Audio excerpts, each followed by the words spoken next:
या राज्यामध्ये कोणता पक्ष कोणावर गेला हे देखील आज सगळ्यांना माहिती आहे।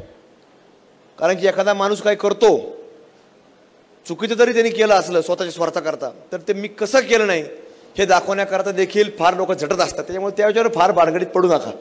आपण जाण्याच्या अगोदर फक्त युती होती, पण अजितदादा या महाराष्ट्रामध्ये अशी ताकद आहे की त्या लगेच युतीचं नाव बदलून गेलं। ती काय झालं लगेच? महायुती। कारण की शक्ती ज्यावेळेला एकत्र होती त्या शक्तीचं नाव लगेचच बदलतं आणि महायुती निर्माण होती। या महाराष्ट्रामध्ये जेव्हा एखादा मनुष्य निवडून येतो तर तो सांगतो कुणी नेता नाही, कुणी पार्टी नाही, मी निवडून आलो फक्त माझ्या लोकप्रियतेमुळे निवडून आलो। पण ज्यावेळेस तो पडतो, पडल्यानंतर पराभव झाल्यानंतर जसं आपण पाहतो ती झेरॉक्स मशीन असते ना, तुम्ही एक एक झेरॉक्सकडून सोडली का पडून कागद निघतो, ते कागद सुद्धा बंद पडतील एवढे नावं त्याच्याकडे असतात की ह्या लोकांमुळे मी पडलेलो आहे। महाराष्ट्रामध्ये निवडणूक कशा झाल्या, प्रत्येक जिल्ह्यामध्ये निवडणूक कशा झाल्या याच्यावरती प्रत्येकाचं वेगवेगळं विश्लेषण असतं। याच्यावरही आता फार काही मी बोलणार नाही।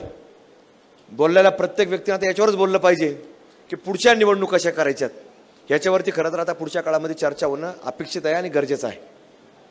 पण खरं तर या राज्यामध्ये कोणता पक्ष कोणावर गेला हे देखील आज सगळ्यांना माहिती आहे। कारण की एखादा माणूस काय करतो, चुकीचं जरी त्यांनी केलं असलं स्वतःच्या स्वार्थाकरता, तर ते मी कसं केलं नाही हे दाखवण्याकरता देखील फार लोक झटत असतात। त्यामुळे त्याच्यावर फार भानगडीत पडू नका। आता प्रत्येकाने कुठेतरी लोक पुढं घालायचे आणि मग सांगायचे याचा माझा काही संबंध नाही, असं देखील या महाराष्ट्राने बऱ्याच वेळेला पाहिलेलं आहे। त्यामुळे त्याच्यावर देखील फार करायची आवश्यकता नाही। आपण आता ज्या महाविकास आघाडीमध्ये तटकरे साहेब आपण काम करतो ती 2 जुलै 2023ची तारीख आहे। आपण त्यामध्ये त्या सरकारमध्ये सामील झालो, एक महायुती ह्या महाराष्ट्रामध्ये सामील झालं। खरं तर आपण या युतीचं नाव लक्षात घेतलं पाहिजे। शिंदे सर, आपण जाण्याच्या अगोदर फक्त युती होती, पण अजितदादा या महाराष्ट्रामध्ये अशी ताकद आहे की त्या लगेच युतीचं नाव बदलून गेलं। ती काय झालं लगेच? महायुती। कारण की शक्ती ज्यावेळेला एकत्र होती त्या शक्तीचं नाव लगेचच बदलतं आणि महायुती निर्माण होती। तो आपण शब्द लक्षात घेतला पाहिजे की काय ताकद गेली। आता लोकसभेच्या निवडणुका झाल्या, त्यामध्ये काय निकाल लागले, कशामुळे लागले, हे काय आपल्याकडेच घडलंय अशातलाही भाग नाही। हे महाराष्ट्रात घडले असंही नाही, हे देशामधल्या अनेक राज्यांमध्ये घडलेलं आहे। त्यामुळे त्याचं काय कुणी आपल्यामुळं घडलंय का कोणामुळं घडलं, आता काय लोक असतात ज्यावेळेला निवडून येतात, आम्ही अनेक वेळेला पाहिलं, आमचं काय राजकीय आयुष्य फार नाही पण आम्ही पाहिलं रुपालीताई या महाराष्ट्रामध्ये जेव्हा एखादा मनुष्य निवडून येतो तर तो सांगतो कुणी नेता नाही, कुणी पार्टी नाही, मी निवडून आलो फक्त माझ्या लोकप्रियतेमुळे निवडून आलो।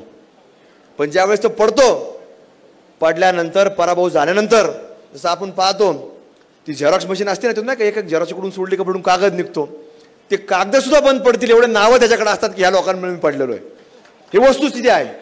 पण निवडून आल्यानंतर तो म्हणत नाही की मी पक्षामुळे आलो, नेत्यामुळे आलो, तुमच्या सगळ्यांमुळे निवडून, असं कधी मनुष्य सापडत नाही।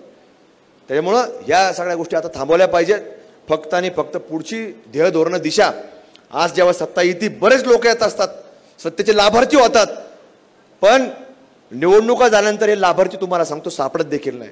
त्यामुळं ज्यांनी ज्यांनी लाभ घेतला असन, ज्या ज्या भागामध्ये काम झालं असन, प्रत्येक तालुक्यामध्ये आज अजितदादांनी मोठा निधी हे फक्त आपल्या नगर जिल्ह्यातच नाही तर संबंध महाराष्ट्रामध्ये दिलेला आहे।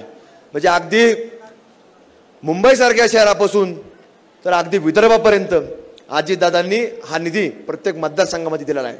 आमचा आदिवासी बांधव असेल, कष्टकरी बांधव असेल, शेतकरी वर्ग असेल, त्याच्यापर्यंत दादांनी आज वाडी वस्त्यापर्यंत निधी पोहोचवण्याचं काम अजितदादांच्या माध्यमातून प्रत्येक गाव पातळीवर झालेलं आहे।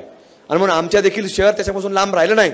तटकरे साहेब निवडणुकीच्या आचारसंहिता लागण्यापूर्वी आमच्या सगळ्या नगरसेवकांच्या मागणीप्रमाणे जवळपास गुंडासाहेब तुम्हाला सांगतो 84 कोटी रुपये नगरसेवकांच्या सांगण्याप्रमाणे प्रत्येकाच्या भागामध्ये 2-2, 3-3 कोटी रुपये अजितदादांच्या माध्यमातून पोहोचलेला आहे।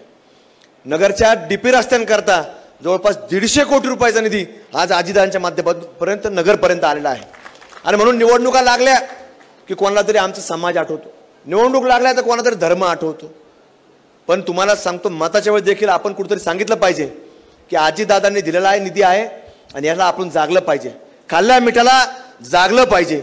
ही देखील प्रत्येकाने एक गोष्ट ही लक्षामध्ये ध्यानामध्ये ठेवली पाहिजे।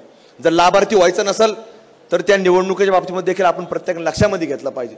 आणि म्हणून या सगळ्या माध्यमातून आज आपण काम करत आहोत। आज जसं तुम्ही प्रत्येक पोटतिडकीने आपली मनोगत व्यक्त करतायत, भावना व्यक्त करतायत। आज प्रत्येक तालुक्यामध्ये देखील आम्ही महाराष्ट्रातल्या वेगवेगळ्या आमदारांच्या संपर्कात होतो, वेगवेगळ्या उमेदवारांच्या संपर्कात होतो आणि त्याच्यावर देखील आम्ही फोनवरून चर्चेमधून या ठिकाणी आम्ही सगळ्यांची माहिती घेतलेली आहे। मग हे सगळं पुढे जात असताना आता पुढच्या काळामध्ये आपल्याला कुठेतरी या सगळी ताकद ज्या महाराष्ट्रामध्ये जर निर्माण करायची असेल, पुन्हा ती सत्ता आपल्याला त्या ठिकाणी स्थापन करायची असेल, त्याच्यामध्ये प्रत्येक घटक पक्षाने आता पुढच्या निवडणुका जसं आपण पाहतो, निवडणुका जवळ आल्या की लोक बोलत असतात, ज्याला कुठंतरी लाईमलाईटमध्ये यायचं असतं पत्रकार बांधवांच्या माध्यमातून, तर ती लोक वेगवेगळी वल्गना करत असतात की आम्ही स्वतंत्र लढणार आहे, आम्ही अमुक करणार आहे। त्यामुळे तुम्ही त्याच्या फार भानगडीत पडू नका। ज्याला कोणाला लढायचं असेल, लोकशाही आहे, त्याला जरी कुठलीही आघाडी झाली नाही झाली, कुठली युती झाली नाही झाली, ज्या लढायचं ते लढू शकतो।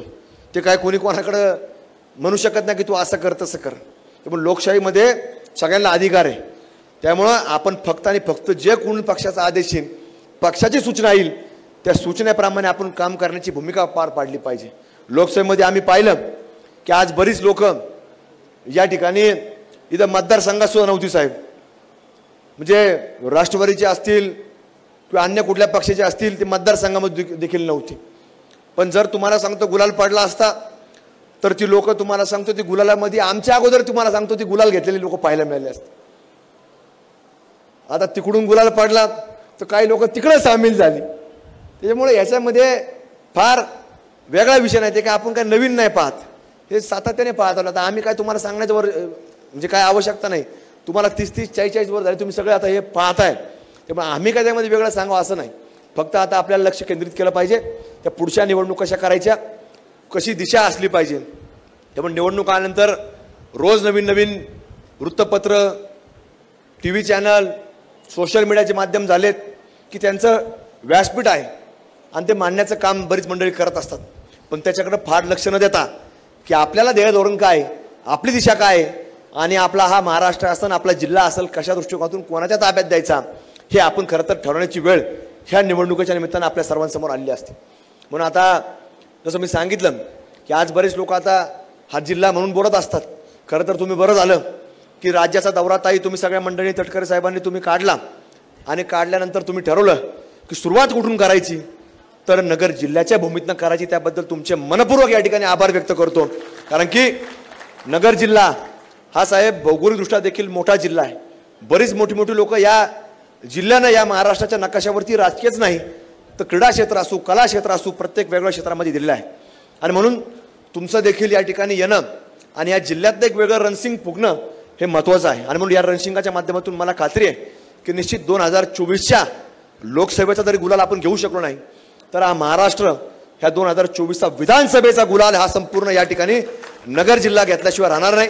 आपण सर्वजणांनी एक जबाबदारी या ठिकाणी नाटा साहेब असतील, पानसरे साहेब असतील, यांच्या नेतृत्वाखाली नगर जिल्ह्याची दिलेली आहे।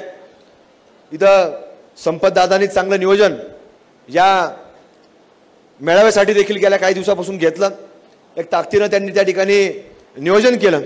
खरं तर आम्ही त्यांना संपतदादाला सांगितलं होतं की नगर शहराचा जर मेळावा घ्यायचा असेल तर तो संध्याकाळच्या वेळेला घ्या, कारण संध्याकाळी आम्ही मोठ्या प्रमाणामध्ये मेळावा घेऊ शकलो असतो। पण त्यांनी सांगितलं की आता नाटा साहेबांनी त्यांचं बोलणं झालंय की त्यांची वेळ आलेली आहे आणि त्यांनी सांगितलं की सकाळचं घ्यायचं आहे, आता शहराचं वगळून जिल्ह्याचं एकत्र घ्यायचा, अशी सूचना देखील संपतदादांनी सांगितली। पण आज चांगल्या प्रकारे त्यांनी नियोजन केलं, त्याबद्दल संपतदाराचे देखील मी विशेष आमच्या सर्व नगरच्या राष्ट्रवादी काँग्रेस पक्षाच्या वतीनं त्यांचे विशेष करून या ठिकाणी मी आभार व्यक्त करतो। त्यांचे सर्व आघाड्यांचे प्रमुख, राष्ट्रवादी काँग्रेस पक्षाच्या वेगवेगळ्या आघाड्यांचे प्रमुख ज्यांनी ज्यांनी संपतदाराला सहकार्य केलं त्यांचे देखील आभार व्यक्त करतो। आणि खरं तर मेळाव्याच्या निमित्तानं त्यांनी स्नेहभोजन देखील ठेवलं, त्याबद्दल विशेष संपतदारा तुमचे या ठिकाणी आभार व्यक्त करतो। आणि खरं तर साहेब आज आपण नगर जिल्ह्याची सुरुवात केली, उद्या देखील आपण नगर जिल्ह्यामध्ये आहात। मी खात्रीने आणि विश्वासाने सांगतो की मागच्या 2019च्या विधानसभेला जसं आता नागोडेताई बोलल्या की 2019च्या वेळेला देखील आपले राष्ट्रवादी काँग्रेस पक्षाचे जास्त आमदार ह्या नगर जिल्ह्याने दिले, तर तसेच सूरजदादा या 2024च्या देखील विधानसभेमध्ये राष्ट्रवादी काँग्रेस पक्षाचेच जास्तचे आमदार या ठिकाणी तुम्हाला या नगर जिल्ह्याच्या भूमीतनं या ठिकाणी दिलेले पाहायला मिळतील। अजितदारांचे हात बळकट करण्याचं काम हा नगर जिल्हा निश्चित रूपाने करणार आहे। त्याच्यामध्ये आपलं देखील वेळोवेळी सहकार्य आणि योगदान असणार आहे। त्याबद्दल तुम्ही आलात, पुन्हा एकवार तुमचं मनापासून हार्दिक स्वागत करतो आणि आपण अशाच पद्धतीने वेळोवेळी आमच्या नगर जिल्ह्याला मार्गदर्शन करण्याकरता येत राहावं। आम्ही सगळेजण मंडळी कष्ट करू आणि निकाल मात्र आपल्याला कसा देतील याच्याकरताच आम्ही प्रयत्न करू। धन्यवाद। जय हिंद।